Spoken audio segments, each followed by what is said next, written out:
Hello, everyone. I'm back with another quick film review for you. And today, I'm going to be taking a look at A Quiet Place, Day 1, the prequel. Directed by Michael Sarnowski, written by Sarnowski, and of course, John Krasinski. He was the star of the first film, A Quiet Place, and he was the director of both Part 1 and Part 2 and the writer of two as well. He made those suspenseful movies with his real life wife, Emily Blunt, who was really fantastic. And part two was, well, it was actually the very first film that I reviewed after the old Bell Media radio show, Pop Cultured, I used to help out on, ended back in 21, sadly. So it was the first one post radio show, and for those who may not have seen the first two A Quiet Place films, this story is well, it's mainly about these vicious aliens, right? Who seem to be blind, but they also have this perfect supersonic hearing, and they show up in New York City, which is about as loud a city as any in America. So we get to see how it all starts in this film, and that's cool. Very exciting to me. No spoilers here. I'm not going to spoil, anything that's not in the trailers or, the main plot, itself. Of course, it stars Lupita Nyong'o as Samira, this cancer patient with a cat named Frodo, who, yeah, well, they both get to go see this puppet show in New York City, but of course it's only a matter of time before we get the inevitable arrival of the deadly aliens. And that scene is done very well, of course. The film does suffer from prequelitis. Of course, we know kind of what's gonna not happen at the end of the movie, certain things, but we don't know about these new characters, right? We don't really know about their fates, and that's what kind of keeps it exciting and very cool to learn, kind of like, well, okay, what started it? Wish we learned a bit more, but oh well. There's a couple of other interesting characters here. We have this English law student who follows her lead, Samira's lead, and he knows how to be quiet and avoid noise. And also, Jamon Hunsu also appears, of course, and he was in the second film too. So he reprises that character. So this movie, it's a good prequel, but I'd say it needs maybe a bit more scares.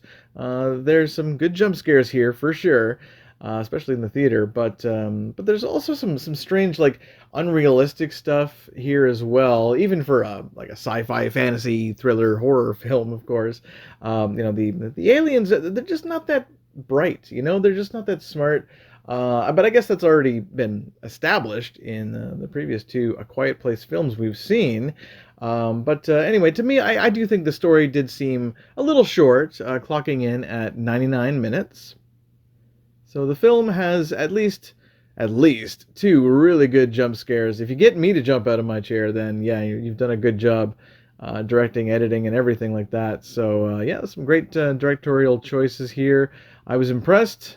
And you know what? That cat did a really great job. Apparently, it's two cats in reality, but anyway, this cat Frodo was well trained. I'm sure with treats and catnip and whatnot, but very.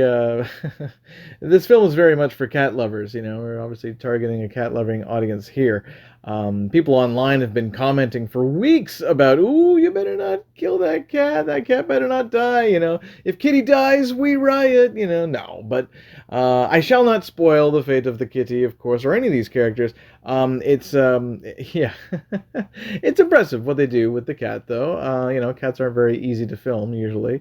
So you'll have to go to the theater to find out what the fate of the kitty is. But that's become a real focus here, and why not? Get people talking about it, get the cat lovers to worry. But anyway, no, the film has excellent, good visual effects. It's got great sound, very good acting all around. The performances are very good. Lupita's sick character was interesting. I mean, overall, it is more of the same. If you do like the first, if you did like the previous two films, then you'll definitely dig this one. I do wish we did learn a bit more about the aliens, though, as the aliens are just simply a direct threat, and that's it, kind of thing, which is fine for horror. But they're kind of leaving it a bit enigmatic, a bit mysterious.